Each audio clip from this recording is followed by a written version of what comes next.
The morning sun, usually a herald of joy, cast long, anxious shadows across the pristine white gown hanging in the bridal suite.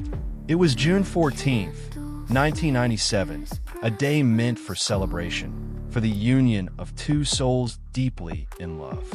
But as the minutes ticked by, an unsettling quiet began to descend upon the elegant manor, replacing the anticipated symphony of laughter and clinking champagne glasses with a growing, suffocating dread. The bride, a radiant young woman named Sarah Jenkins, had vanished. Not a trace, not a note, just an empty room and a life-altering mystery that would haunt a family, a community, and indeed, the annals of true crime for decades.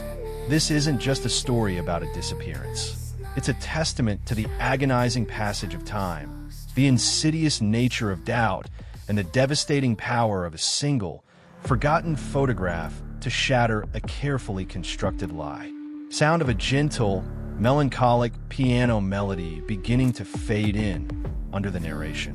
Before we delve into the heart of this bewildering enigma, if you find yourself captivated by stories of the unexplained, the unresolved, and the darkest corners of human nature, make sure to hit that subscribe button and ring the notification bell. Your support helps us uncover these forgotten truths, shining a light on the shadows where justice often lingers, waiting to be found. And if you have a theory, a thought, or just want to share your raw emotions as this narrative unfolds, leave a comment below. We are a community here, united by our shared quest for understanding.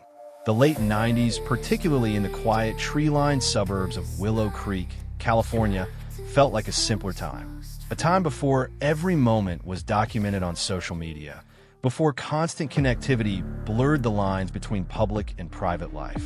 Willow Creek was a tapestry of manicured lawns, friendly neighbors, and an unspoken agreement that bad things simply didn't happen here. Life moved at a slower, more deliberate pace. Kids rode bikes until dusk, families gathered for Sunday dinners, and the local diner was the epicenter of all-important town gossip. Sarah Jenkins embodied this era perfectly. She was 24 years old, a kindergarten teacher whose laugh was as bright and infectious as the children she taught.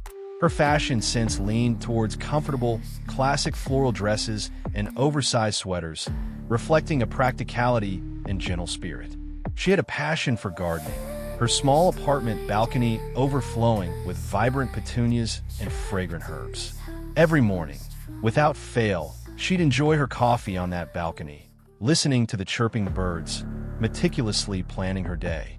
Her quirks included an obsession with antique teacups, a collection she'd started with her grandmother, and a habit of humming old show tunes when she was deep in thought. Sarah wasn't just a pretty face, she was the anchor of her family. Her younger sister, Emily, looked up to her as a confidant and mentor. Her parents, Martha and Richard, adored their eldest daughter, seeing in her the best parts of themselves. Martha's kindness and Richard's unwavering optimism. Sarah had an almost preternatural ability to calm a room, to find the silver lining in any cloud. She volunteered at the local animal shelter, tutored struggling students after school, and was always the first to offer help to a neighbor in need. Her dream wasn't grand in the conventional sense. She simply yearned for a life filled with love, a home bustling with children, and a garden that stretched as far as the eye could see. She found that love in Michael Sterling, a charming, ambitious architect she'd met at a mutual friend's barbecue. Michael was everything Sarah wasn't, outwardly charismatic, a bit of a risk-taker, but utterly devoted to her. Their courtship was a whirlwind of romantic dinners, weekend trips to the coast, and whispered promises of forever. Their wedding day was to be the culmination of this beautiful chapter, a public declaration of their boundless affection. The timeline of that fateful day begins innocuously enough.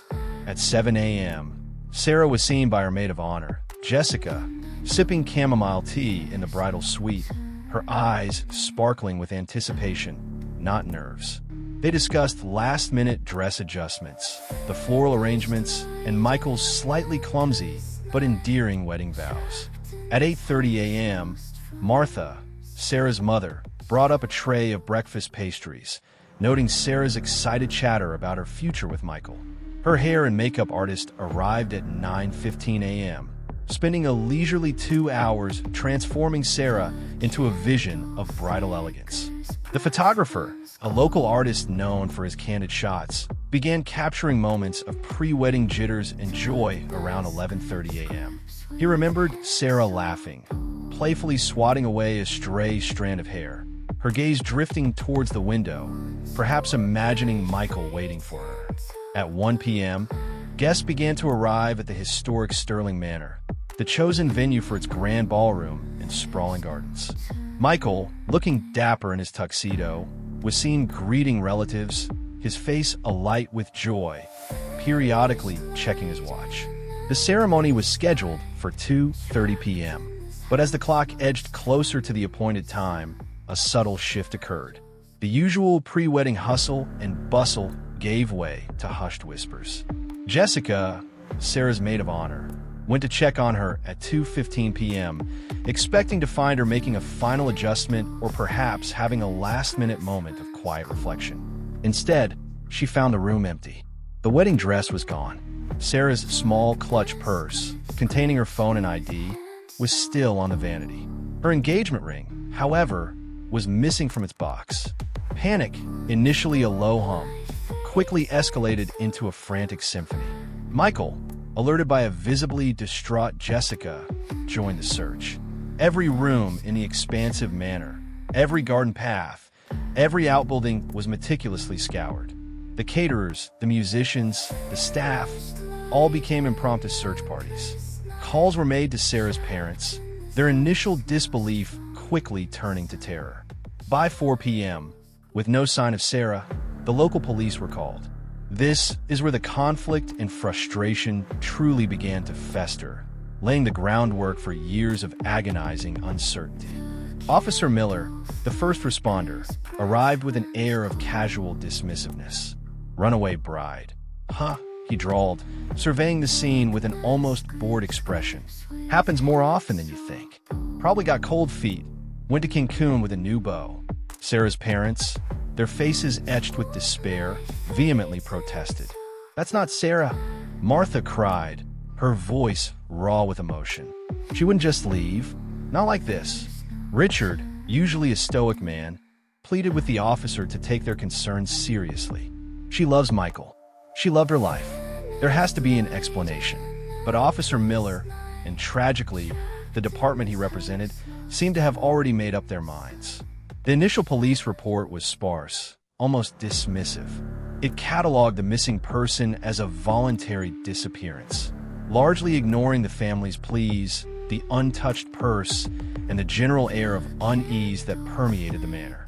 The crucial detail of the missing engagement ring was noted, but seemingly attributed to something she must have taken with her. The family's pain was a tangible thing, a heavy shroud that descended upon Willow Creek. Martha, usually so vibrant, became a shadow of her former self, her days consumed by a relentless, agonizing ache. Richard, once the pillar of strength, was forced to confront his own powerlessness. Emily, Sarah's sister, felt a searing guilt, replaying every conversation, every interaction, searching for a clue, a premonition she might have missed.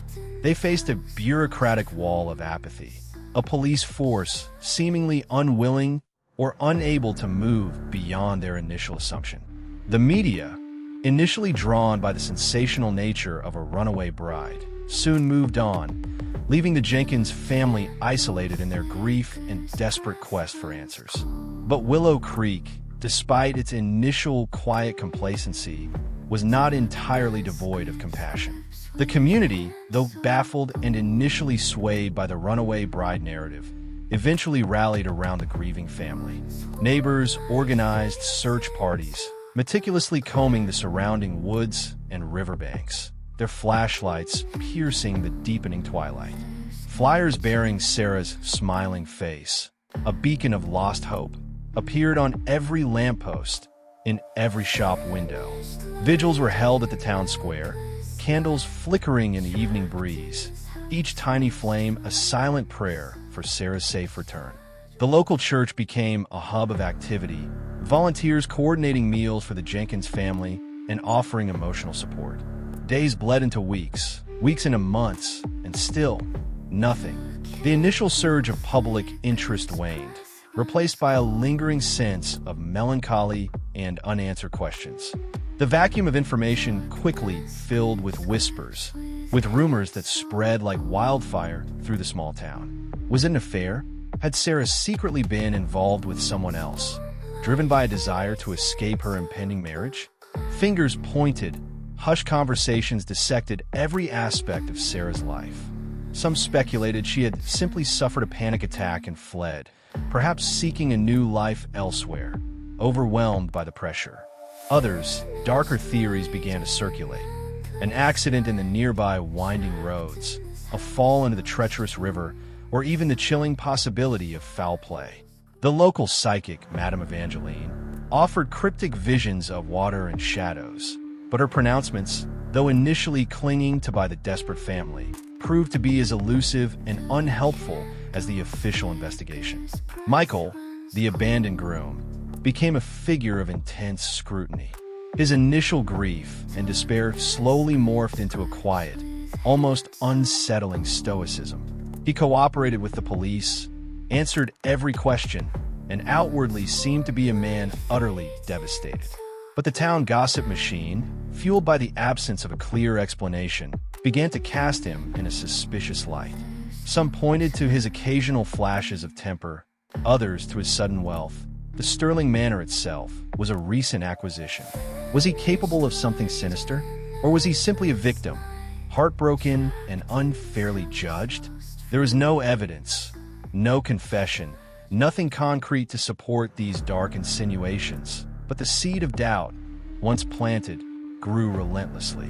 Years turned into a decade. Then, too, the missing persons case of Sarah Jenkins became a cold file, gathering dust in the back of the Willow Creek police station. Martha and Richard aged prematurely, their eyes holding a permanent sadness. Emily, Sarah's sister, dedicated her life to keeping Sarah's memory alive, refusing to let her sister become just another forgotten statistic. Every year, on June 14th, the family would gather at the manor, now a desolate monument to their loss, lighting candles and sharing stories, clinging to the faint hope that one day the truth would emerge. And then, one ordinary Tuesday morning in the autumn of 2022, 25 years after Sarah vanished, a discovery was made that would rip open old wounds and expose a truth more shocking than anyone could have imagined.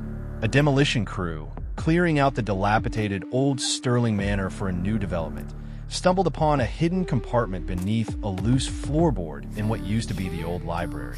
Inside, nestled amongst a collection of antique books, was a small, dusty wooden box.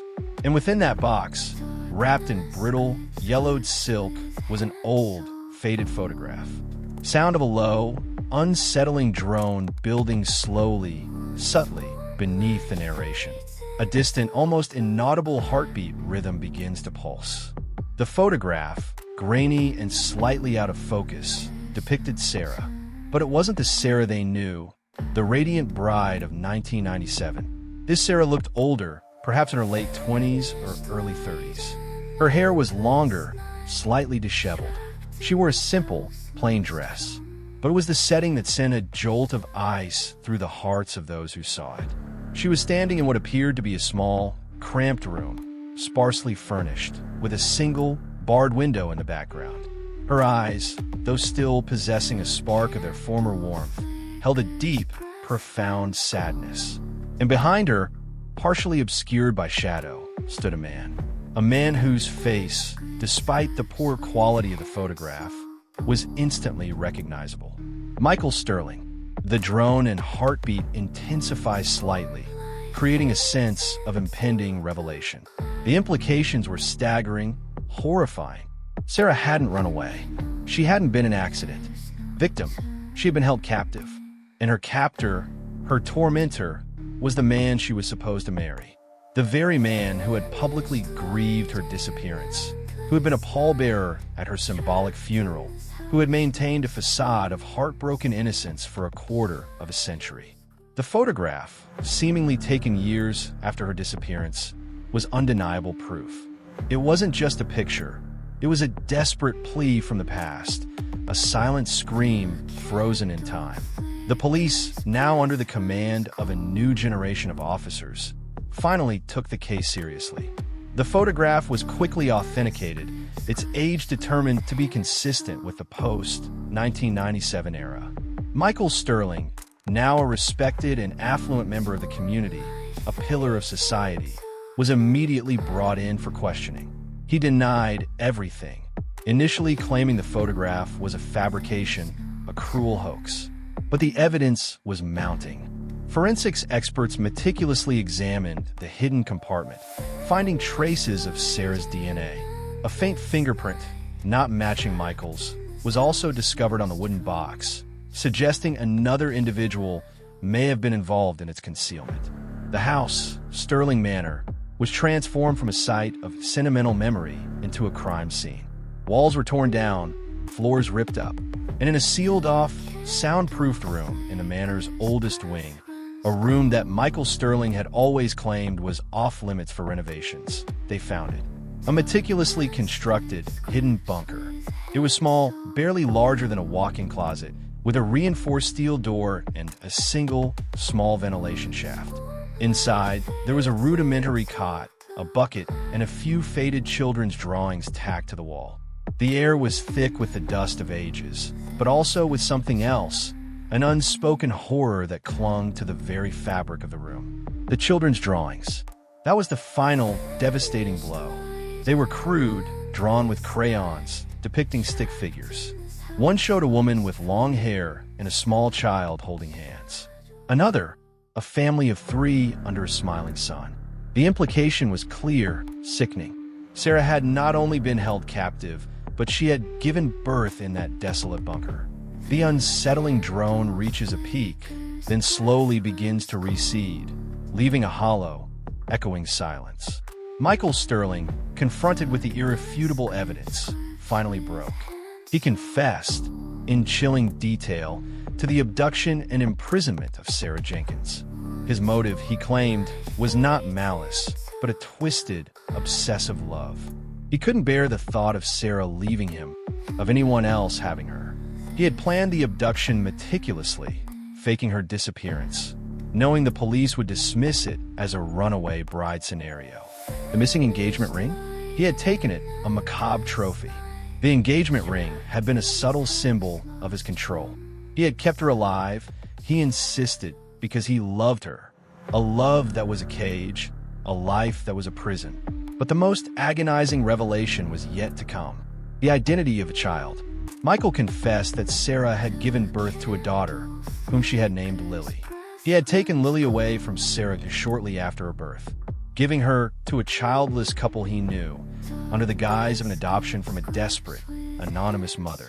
Lily, now a young woman, was living a life oblivious to her true parentage, raised by a family who believed they were doing a good deed, unaware of the monstrous secret at its heart.